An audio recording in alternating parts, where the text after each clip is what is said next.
On November 14, 1998, the members of Tectonic Theater Project traveled to Laramie, Wyoming to conduct interviews with people of the town.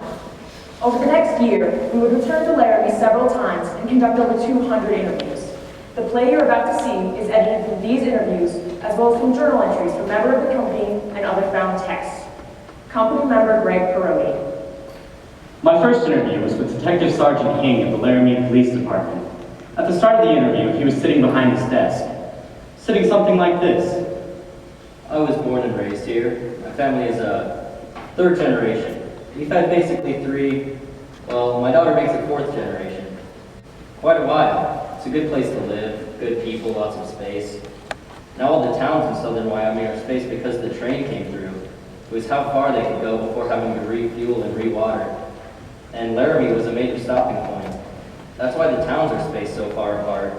We're one of the largest states in the country and the least populated. There's so much space between people and towns here. So much time for reflection. Rebecca Hilliker, head of the theater department at the University of Wyoming. You have an opportunity to be happy in your life here. I bet the people here were nicer than back in the Midwest where I used to teach because they were happy. They're just glad the sun is shining, and it shines a lot here. What you have is, you have your old-time, traditional type ranchers. They've been here forever. Laramie was a major hub for where they come for supplies and stuff like that. Stewardship was one thing all our ancestors taught us. Eileen Engen, rancher. If you don't take care of the land, then you lose your living. So you first of all have to take care of your land and do everything you can to improve it. I love it here. Doc O'Connor, limousine driver.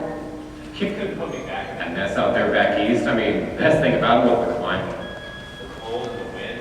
They say the Wyoming wind will drive a man insane, but it doesn't bother me. Well, some of the times it bothers me, but most of the time it don't. And then you have the university population. I moved here after living in a couple of big cities. Philip Dubois, president of the University of Wyoming. I loved it there, but you have to be out of your mind to let your kids out after dark.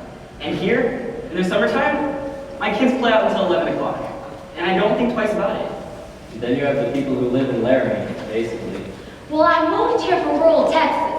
Zachy Salmon, Laramie resident. Now, in Laramie, if you don't know someone, you'll definitely know someone they know. So, it can only be 1 degree removed at most. And for me, I love it. I mean, I love to go to the grocery store because I get to visit with 4 or 5 or 6 people every time I go. And I don't mind people knowing my business because what's my business? I mean, my business is basically good.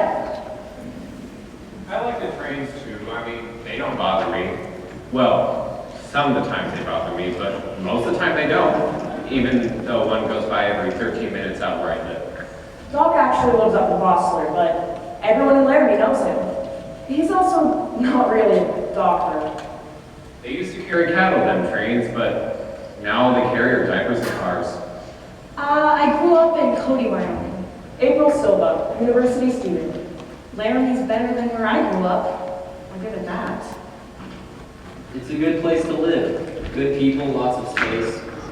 Now, when that incident happened with that boy, a lot of press people came down here, and one day, some of them followed me down to the crime scene. It was a beautiful day, absolutely gorgeous day. The sky was real clear, crisp, and it was that blue that, you know, you can't really paint. It's just sky blue. It's just gorgeous. And the mountains had a little snow on them. Anyway, this one lady, reporter person, she said, Well, who found the boy? Who was out here anyway? and I looked at her and I said, well, it's a popular place for people to run, and mountain biking's big, horseback riding. It's close to town. And she looked at me and she goes, Who in the hell would want to run out here? and I'm thinking, lady, you're just missing the point. All you gotta do is turn around, see the mountains, listen to the birds, smell the air. And they were just nothing but the story. I didn't feel judged. I felt that they were stupid. They're just missing the point. They're missing the whole point. It's hard to talk about Laramie now. To tell you what Laramie is for us. Jedediah Schultz. If you would have asked me before, I would have told you Laramie is a beautiful town. Secluded enough that you have your own identity. A town with a strong sense of community. Everyone knows everyone. A town with a personality most larger cities are stripped of. Now, after Matthew, I would say that Laramie is a town defined by an accident, a crime. We've become Waco. We've become Jasper. We're a noun, a definition, a sign. We may be able to get rid of this, but it'll sure take a while. Journal entries. Members of the company, Andy Paris. Moises called, saying he had an idea for his next theater project. But there was somberness in his voice, so I asked him what it was all about. He said he wanted to do a project about what was happening in Wyoming. Stephen Belber. Lee told me the company was thinking of going out to Laramie to conduct interviews and that they wanted me to come, but I'm hesitant. I have no real interest in prying into a town's rivalry. Amanda Gronich. I've never done anything like this in my life. How do you get people to talk to you? What do you ask? Moises Kaufman. The company had agreed that we should go to Laramie for a week and interview people. I'm a bit afraid of taking 10 people on a trip of this nature. Must make some safety rules. No one works alone. Everyone carries cell phones. I have made some preliminary contact with Rebecca Hiller, head of the theater department of the University of Wyoming. She's hosting a party for us on our first night in Laramie, and has also promised us to introduce us to some possible interviewees. I must admit that when you first said you were thinking of coming here, when you first called me, I wanted to say you kicked me in the stomach. Why are you doing this to me? But I've thought it over and I realized we have had so much negative closure on this whole thing. And the students really need to talk. They started talking when the event happened, but then the media descended and all the dialogue stopped. You know, I am proud of my students because they are free thinkers. And you may not like what they have to say, and you may not like their opinions, because they can be very redneck. But they're honest and they're truthful. So there's this excitement here. There's a dynamic that I never had back in the Midwest or North Dakota, where I used to teach. Because there was so much Puritanism that dictated how everybody looked at the world. A lot of times they didn't have an opinion. You couldn't get them to express one. And to be completely honest, I'd much rather have opinions I don't like and have that dynamic of education. There's a student I think you should talk to. His name is Jedediah Schultz. I've lived in Wyoming my whole life. The family's been here for generations. When the time came to go to college, my parents couldn't afford to send me. I wanted to study theater, and I knew if I was going to get a scholarship, I was going to have to, I knew if I was going to go to college, I was going to have to get a scholarship. So they have this competition every year, this Wyoming State High School competition. And I knew if I didn't take first place in the duets, that I wasn't going to get the scene. So I went to the theater department of the university looking for good scenes. And I went up to one of the professors and I was like, I need a killer scene. And he was like, here you go, this is it. And it was from Angels in America. So I read it and I knew I could win best scene if I did a good enough job. And when the time came, I told my mom and my dad so that they could come see me in the competition. Now you have to understand something. My parents go to everything. Every ball game, every hockey game, everything I've ever done. And they took me into their room and they told me if I did that scene, that they would not come see me in the competition because they believed it was wrong. That homosexuality is wrong. And they believed so strongly about it that they did not want to come see their son do probably one of the most important things that he had done at that point in his life. And I didn't know what to do.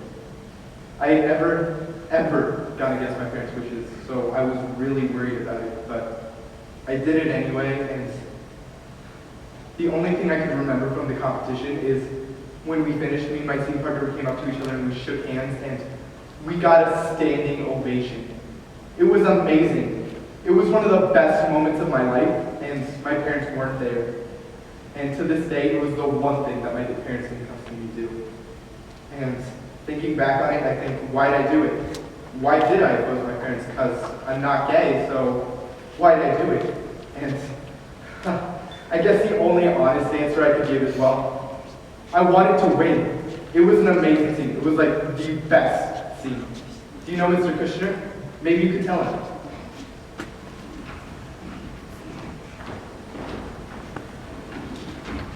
Company member Greg Perotti. Today we arrived at Denver Airport. We drove the rest of the way to Laramie. When we crossed the border to Wyoming, I swear I saw a herd of buffalo.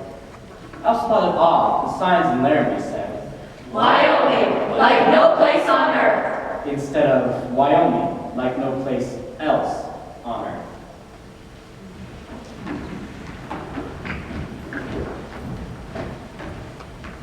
Company member Lee Bondakowski. I had stopped at a local inn for a bite to eat, and my waitress said to me, Hey, my name's Debbie. I was born in 1954, and Debbie Reynolds was big back then. So there are a lot of us around. But I promise I won't slap you if you put your elbows on the table. Today, the company tried to explain to me, to no avail, what chicken fried steak was.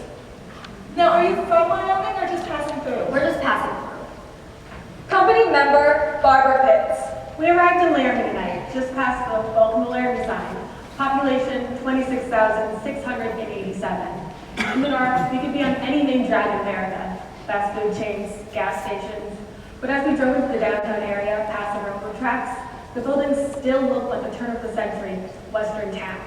Oh, and as we passed the University Inn, the sign where amenities such as heated pool or cable TV was touted, it said, hate is not a Laramie value. Greg Perotti.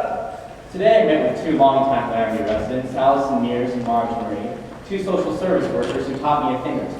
Well, what Laramie used to be like when Marge was growing up, well, it was mostly rural. Yeah, it was.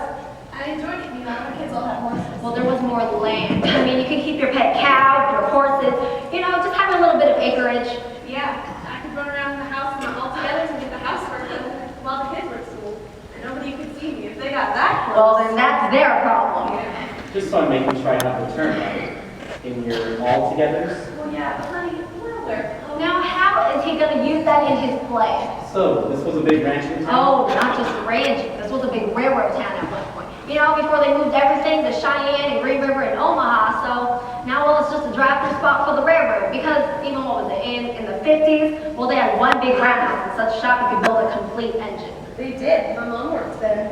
Your mom worked in a roundhouse? She used to clean the engines. Her name was Minnie. We used to, sing that song for her. You know that song. What song? Run for the roundhouse, Minnie. They can't corner you there. But here in Wyoming, the jobs are horrible. I mean, the university has a big hire, whoop-de-doo jobs, but Wyoming, unless you're a professional, the bulk of the people are working minimum wage. Yeah, I've been in the service industry or bartending most of my life. Now I know everybody in town. And she does. Yes, I do. Now, here in Laramie, there's a difference, and there always has been. What it is class distinction. It's about the ones that are educated and the ones that are not. And the ones that are educated don't understand why the ones that are not don't get educated. Like I said before, my kids got in fights because their mother was a bartender. Never mind, I was the best damn bartender. And she was. That's not bragging, that is fact. But here in Laramie, if it weren't for the university, we'd just be SOL. What's SOL? What do I have to say? It's shit out of luck. Oh, Lord, you got that on your ticket. Boy, you are getting an education today. I suppose I am. Now, I must ask you, what was your reaction when this happened to Matthew? Well, I've been close enough to the case to know a lot of the people. I've got a daughter that's on the sheriff's department. And as for the gay issue, I'd give a damn one way or the other as long as they don't bother me. And even if they did, I'd just say no thank you and walk away. And that's the attitude of most of the Laramie population. They might poke one if they've been in a bar situation, been drinking. They might actually smack one in the mouth, but then they just walk away. They just say, I don't swing that way, and let's go on about their business. Laramie is living that way. I'd say Marge probably knows even more that she's even willing to say. And we have to respect her for that.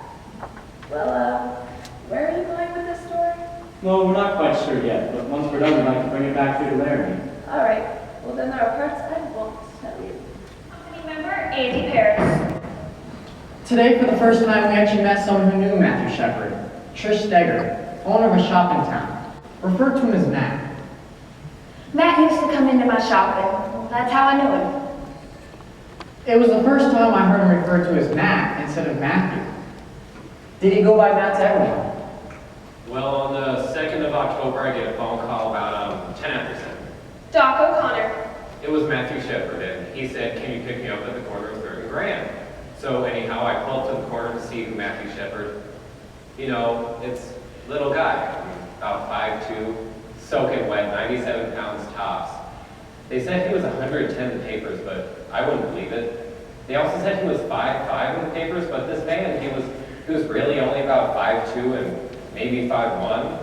Well, so anyway, I pulled up to the corner, and I'm going to go a step so you can better understand the principle of this man. So I pull up to the corner, and I go, are you Matthew Shepard? And he goes, yeah, I'm Matthew Shepard, but I don't want you to call me Matthew or Mr. Shepard. I don't want you to call me anything.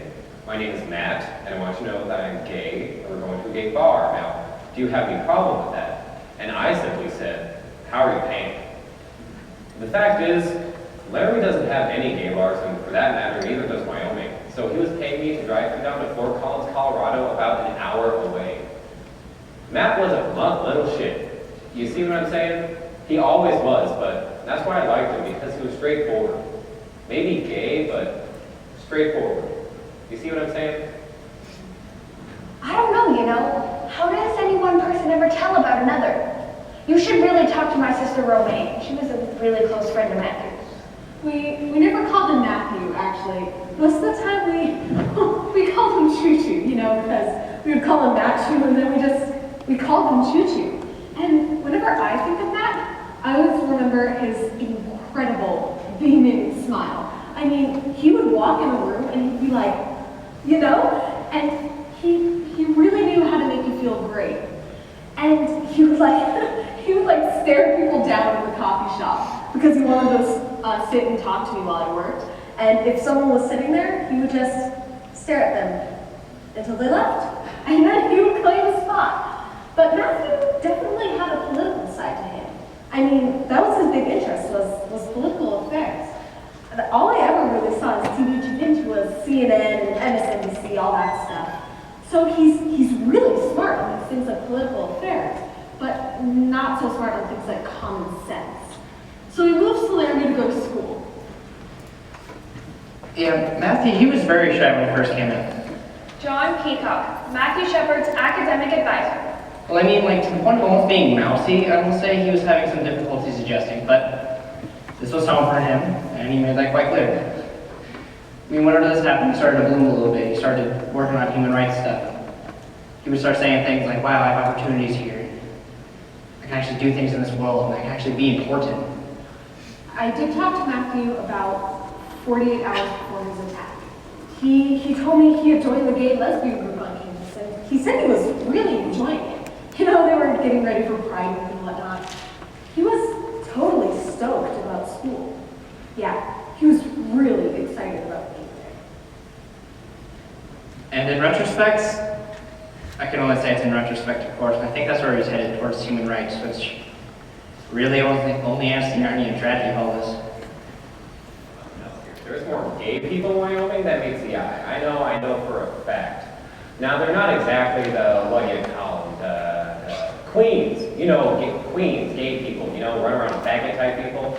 No, they're the ones throwing hail, bay, throwing on horses, jumping them, and random kicking ass. But as I always say, don't fuck with a Wyoming queer, because they will kick you in your ass. But that's not the point of what I'm trying to say. Now, I know a lot of gay people in Wyoming. I know a lot of people, period. I've been living up here for some 40-odd years. But I just don't think Wyoming people give a damn one way or another if you're gay or straight. You know, that's just what I'm saying. I just don't think it matters. If there are 8 men and 1 woman in a Wyoming bar, which is often the case, you just have to stop and think, who's getting what? You see what I'm saying? Now, it don't take a big intelligent mind to figure that one out. My understanding when I first came here Catherine Conley. is that I was the first out lesbian or gay faculty member on campus, and that was in like 1992, so it really wasn't that long ago. I was asked in my interview what my husband did, so that's when I came out. You want to hear a funny story? When you first get here as a new faculty member, there's all these things you have to do. So I was in my office and I noticed that this woman called. I was expecting, you know, health insurance phone call, something like that, so I called her back. And I could hear her, she's clicking away, and I said, you know, this is Kathy Connolly returning your phone call. She said, oh, it's you. And I thought, well, this is bizarre. And then she said, I hear you're gay. I hear you are. And I said, uh-huh. And then she said, I hear you came as a couple. I'm one too. Not a couple, just a person. And so she was the type of lesbian who knew I was coming and wanted to meet me immediately. Later, she told me that there would be other lesbians there who wouldn't be seen with me, that I would irreparably taint them. That just to be seen with me would be a problem. When I came here, I knew it was going to be hard as a gay man. Jonas Sloniger. But I kept telling myself people should live where they want to live, you know? And there would be times when I would go down to Denver and I would go to gay bars and people would ask me where I was from and I'd say Laramie, Wyoming. And I met so many men down there from Wyoming, so many gay men who grew up here and then left. They said, that is not a place where I can live. How can you live there? I had to get out. But every once in a while there will be a guy. Oh gosh, I miss Laramie. That's where I want to live. And they get this starry-eyed look and I'm like, if that's where you want to live, then do it. I mean, imagine if more gay people lived in small towns, but it's easier said than done, of course. We were moving from our motel and heading for the Best Western. Moises Kaufman. My hope is, it's a better Western. Amanda Gronich. Today we decided not to go to different churches in the community. Moises and I were given a Baptist church. We were welcomed into the services by the Reverend himself standing at the entrance to the chapel. This is what I remember of the sermon that morning. My dear brothers and sisters, I'm here today to bring you the word of the Lord. Now, I have a simple truth that I tell to my colleagues, and I'm going to share with you today. The word is either sufficient or it is not. Scientists tell me that human history, that the world is 5 billion to 6 billion years old. After all, what is a billion, give or take? The Bible tells me that human history is 6,000 years old. The word is either sufficient or it is not. The sociology of religion in the West. Stephen Meade Johnson, Unitarian minister. Dominant religious traditions in this town. Baptist, Mormon, they're everywhere, you know? They're not just in Salt Lake. They're like jam on toast down here. The Mormon church has something a little different going on that irritates some folks. Doug Laws, stake ecclesiastical leader of the Mormon Church. And that is that we believe God still speaks to man. We don't think that it happened and some folks wrote it in the Bible. God speaks to us today, and we believe that. We believe that the prophet of the church has the authority to receive the inspiration and the revelation from God. So the spectrum would be on the left side of that panel. So far left that I'm probably sitting by myself is me and the Unitarian Church. Unitarians are by and large humanists, many of whom are atheists, you know? We're not even sure we're a religion. And on the right of the spectrum, Father Roger, Catholic priest, who was well established here. He did not equivocate when this happened. He hosted the vigil for Matthew that night. I was really jolted, you know, because, well, when we started getting information together for the vigil, we wanted to get other ministers involved, and they were not going to get involved. They thought, we're just going to stand back and wait to see which way the wind is blowing, and that angered me immensely. We're supposed to stand out as leaders. I thought, what's going on here? God has set boundaries, and one of our responsibilities is to learn. What is it God wants? So you study scripture and you look to your leaders. Once you kind of get a feel for what the bounds are, then you sort of get a feel for what's out of bounds. There's a proclamation set on a family. A family is defined as one woman, one man, and children. There's no sexual deviation in the Mormon church. There's no leniency. We just think it's out of bounds. I warn you, you will be mocked. You will be ridiculed for the singularity of your faith. But you let the Bible be your guide. It's in there. It's all in there. Christian pastors, many of the conservative ones, were silent on this. Conservative Christians use the Bible to tell people what it says in the Bible. And most Americans believe, and they do, that the Bible is the Word of God. And how are you going to fight that? I'm a biblicist, which means the Bible doesn't need me to be true. The Bible is true whether I believe it or not. The Word is either sufficient or it is not. I moved here on September 15th. I looked around. Tumbleweed, cement factory, and said, what the hell am I doing in Wyoming? 3 weeks later, I figured out what the hell I'm doing in Wyoming. I had breakfast this morning with a university student named Zubaida Ula. She is an Islamic feminist who likes to do things her own way. I've lived in Laramie since I was 4. My parents are from Bangladesh. 2 years ago, because I'm Muslim, I decided to start wearing a scarf, and that has really changed my life in Laramie. Like, people say things to me, like, why do you wear that scarf thing on your head? It's like when I go to the grocery store, I'm not looking to give people Islam 101. You know what I mean? So then I say, well, it's part of my religion. And then they say, this is the worst part, because then they say, I know it's part of your religion, but why? And how am I supposed to go into the whole doctrine of my physical modesty and my own spiritual relationship with the Lord, standing there with my pop and chips? You know what I mean? Yeah. It's so unreal to me that a group from New York would be putting on a show about Laramie. Like, you guys are writing a show about my town. You're on stage acting like you're us. It's so weird. Hello. Yes, hello. My name is Amanda Gronich, and I'm here in Laramie working with a theater company. I went to the Reverend, your husband's services on Sunday, and I was extremely interested in speaking with the Reverend about his thoughts on recent events.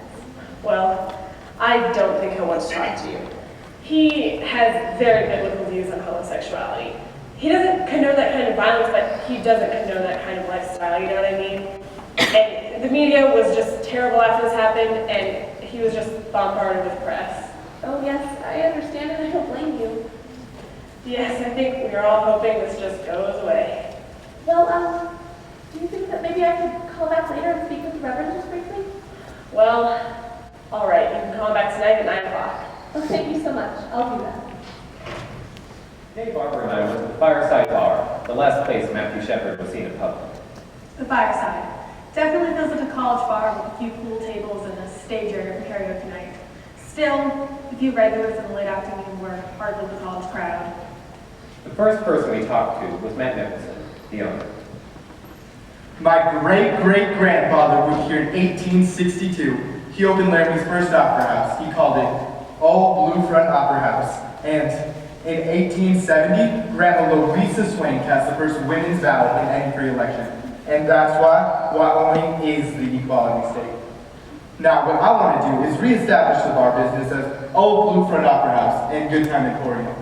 I want to have a pool hall, I want to have a gift shop, I want to have a restaurant, I want to do all this shit. Every night's ladies' night. Now, the Fireside is the first step towards Old Blue Front Opera House and Good Time Emporium. So what about the night Matthew Shepard was here? We had karaoke that night, 20 or 30 people here. Matthew Shepard comes in, sitting right where you're sitting. If you want to talk to somebody, you should talk to Galloway. He was the kid bartending that night. Hey, is Galloway bartending tonight? Okay, I'm just going to make this brief and quick and get it over with, okay? But it'll be everything. Factual and just the facts. Here we go. 10 o'clock, I clock in, usual time, Tuesday nights. About 10:30, Matthew Shepard shows up alone, sits down, and orders a Heineken. Phil LaBrie, friend of Matthew Shepard. Heineken. Matt would always buy the same beer. Heineken. Even though it costs $9.50 for a six-pack. So what can I tell you about Matt? If you had 100 customers like him, it'd be the most perfect bar you've ever been in, okay? And nothing to do with sexual orientation, mannerisms, politeness, intelligence, taking care of me, as in tips, everything, conversation, clean cut, dressed well. You know, most people, they just come in, please, thank you, offers you intellect within their own vocabulary. So Matt just takes it there and didn't seem like he had any worries or like he was looking for anyone, just enjoying his drink and the company around him. Now approximately 11:45, 11:30? 11:45. Aaron McKinney and Russell Henderson come in. Now, I didn't know their names then, but they're the perps. They're the accused. They're the perps. Now, Aaron and Russell come in, very dirty, grungy, rude, gimme, that type of attitude, and they come up to the bar and, as you know, pay for a pitcher in times and quarters, which is something you do not forget. I mean, you do not forget that. $5.50 in dimes and quarters is a freaking nightmare. So they just take their pitcher back into the pool room and kind of kept to themselves. About half an hour later, they were walking around, didn't seem intoxicated at all, had no beer. And I wasn't going to ask them if they wanted another pitcher because they obviously just paid for one in dimes and quarters. And I had a real good feeling that they didn't have any more money on them. Romaine Thompson. Money meant nothing to Matthew because he came from a lot of it. And he would hand over his wallet in 2 seconds because money meant nothing. His shoes might have meant something. They can say it was a robbery. I don't buy it.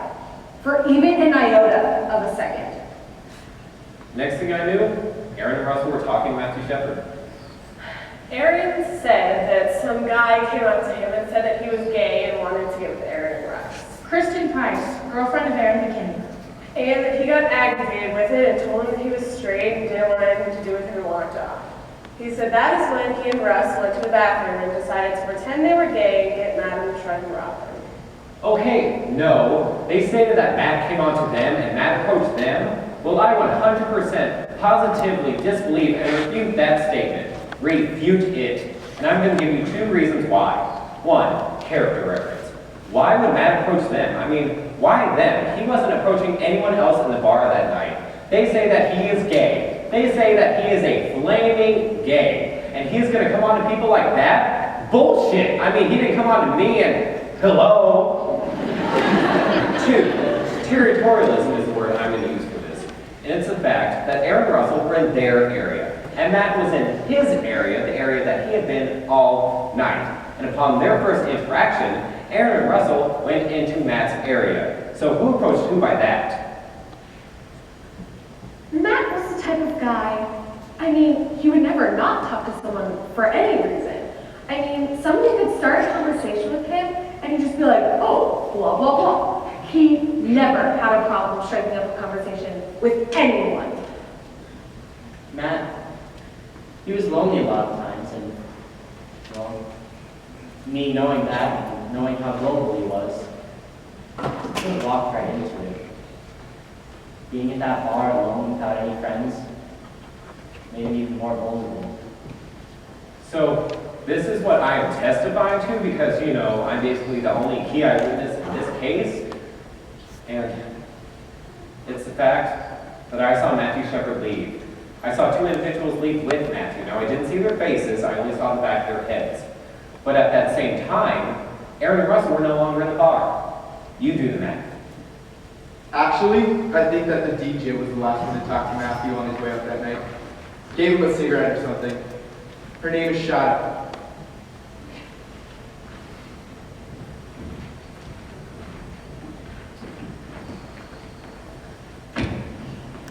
I was the last person that Matt talked to before he left the fireside that night. I was just bullshitting around with my shit and he stopped me. Well, no, I stopped him actually, and he's like, hey Shadow, and da-da-da, and I'm like, what man, you getting ready to leave, and this and that, and he's like, yeah, but then I noticed those 2 guys, and they stood outside, and you could see it. They were looking over to him, and he was looking back at them, and well, I stood and talked to Matt for a good, 10 minutes, and when they took off, I seen it when they took off. It was in a black truck, and it was a small black truck, and the 3 of them sat in the front, and Matt sat in the middle, and I don't know, I didn't think them guys was gonna be like that. A friend of Aaron McKinney. I've known Aaron a long time. Aaron was a good kid. I liked Aaron a lot. That's why I was shocked when I heard this, I knew he was living out far and all with his girl at this trailer park, and they must have got pregnant as soon as they started dating that summer because, they had this kid. And, that's the kind of person Aaron Aaron was. He was only 21 years old and running around with a kid.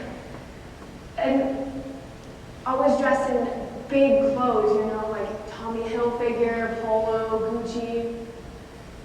When I knew him, he was just a kid trying to fit in, you know, like acting tough, acting cool, but you could get his face about something and he would back down, like some sort of scared kid.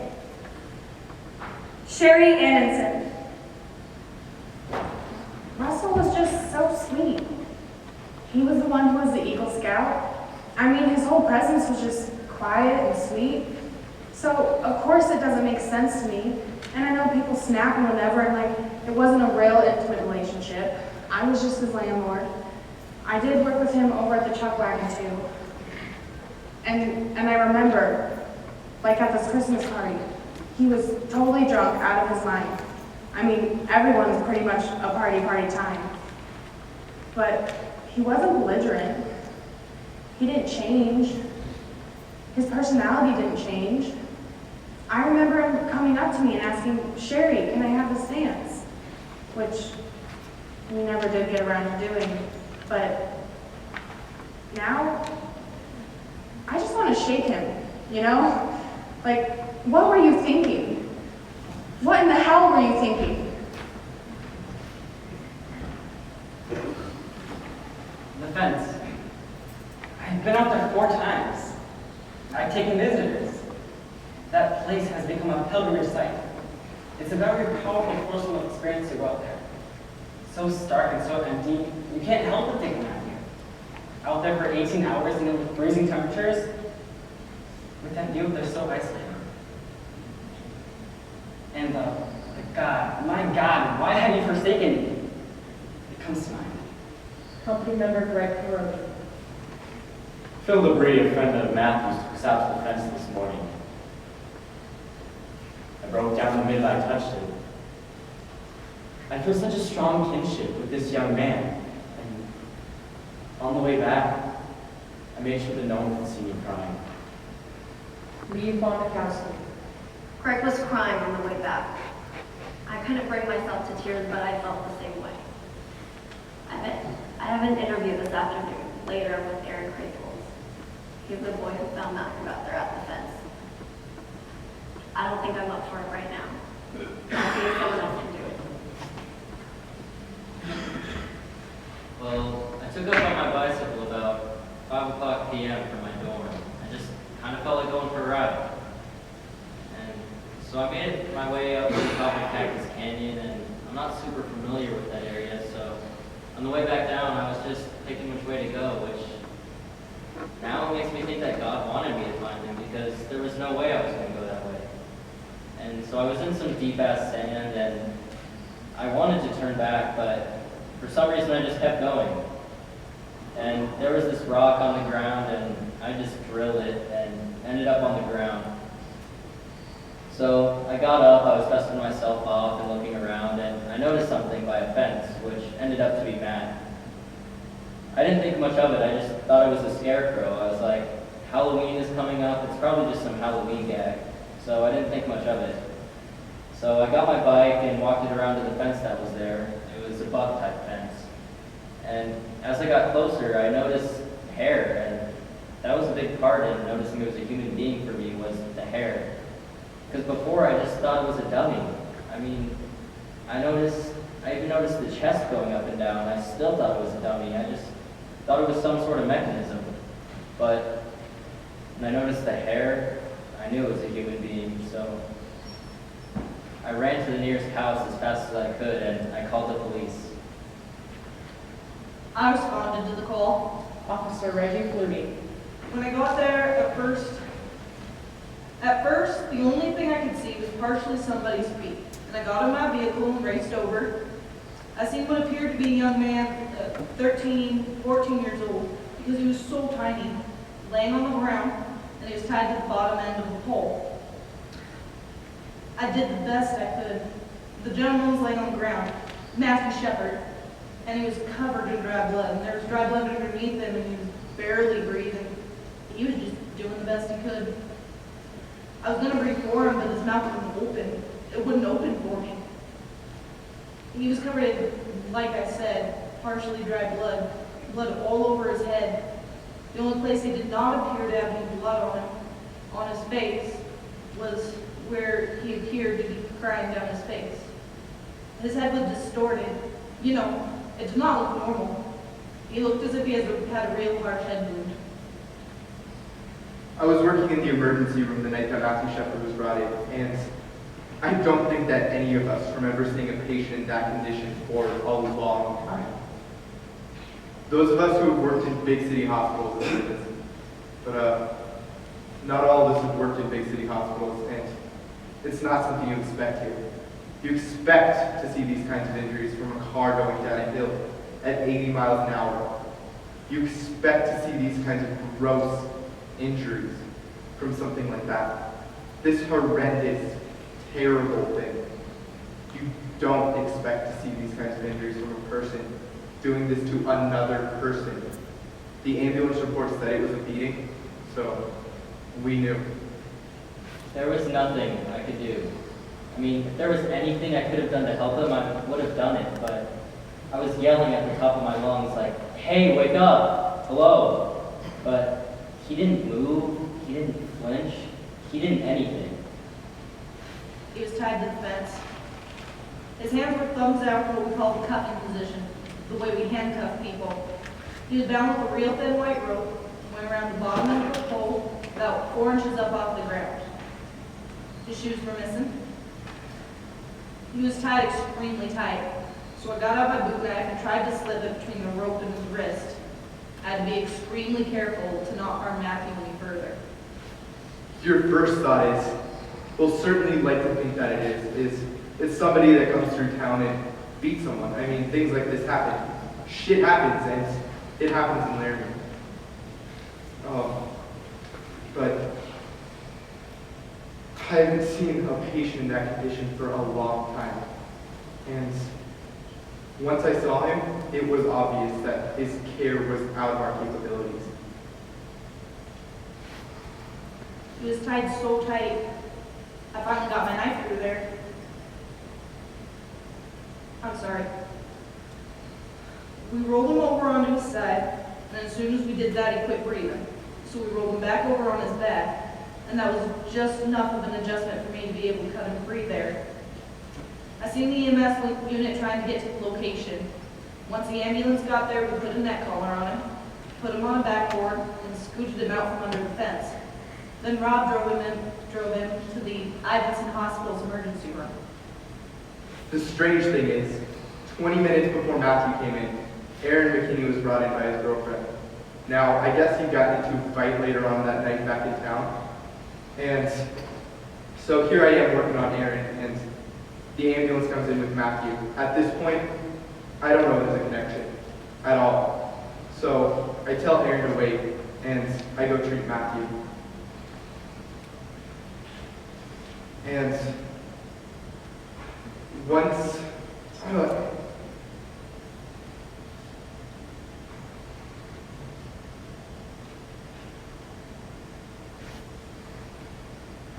they finally showed me a picture of Matthew. Days later, I saw a picture of him. I would never have recognized him.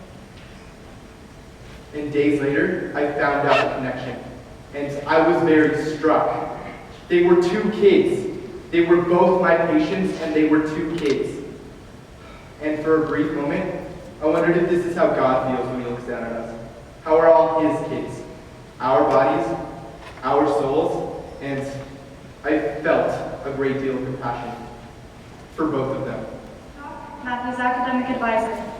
Well, more and more details came about the shoot brutality, like motivations of how this happened.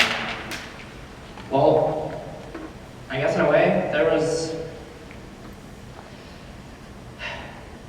I don't know how else to put it. I was in the coffee shop, Romaine Patterson, and someone came up to me and he said, now, I don't know much, but they say there's been a young man on Laramie who's been beaten, and they say his name is Matthew Shepard. And he asked me, do you think it could be our Matthew? And I told him, well, yeah, it sounds like it could be our Matthew. So I call up my sister Trish and I'm like, I need to know anything you know. I'm just like, I need to know everything you know because I don't know anything. So I'm talking to my sister on the phone, and that's when the whole story came up on the Channel 5 news, and it was just like, boom. And just, I don't know, more and more details came about the shoe brutality. I mean, they just kept rolling in, rolling in. Young University of Wyoming student, his age, his description was just, oh my God. And, well, I had to tell Romaine. Well, yes, it was Matthew. It was your friend. Well, I'll tell you what was overwhelming. Matt Galloway. I found out about it Friday morning. I was on my way to class, and I'm walking out, and boom, there it is in the Brandon Iron. So immediately I go to the nearest newsstand, pick up a Laramie Boomerang because I want to know more details. And you know, before I can even open the paper, my boss calls me, and he's like, "Were those two boys in the bar?" And I go, "Yeah." Then he goes, "You have to tell me everything you know, so we can go to the arraignment." I mean, by this time I was really starting to get upset about it. But the severity wasn't even out yet. It was Thursday afternoon. Rulon Stacy at Poudre Valley Hospital. I got a call. We just got a kid in from Wyoming. It looks like he may be the victim of a hate crime. We have a few newspaper reporters out here. So we agreed that we needed one spokesperson. As CEO, I'll do that and we'll figure out everything that we can. And then I watched the 10 o'clock news that night where they started talking about just the nature and the seriousness of it. So I'm on the phone with Mickelson, and he's like, Did you hear about what happened? "Oh yeah, Were those two guys in the bar Tuesday night? yeah." So we go to the arraignment.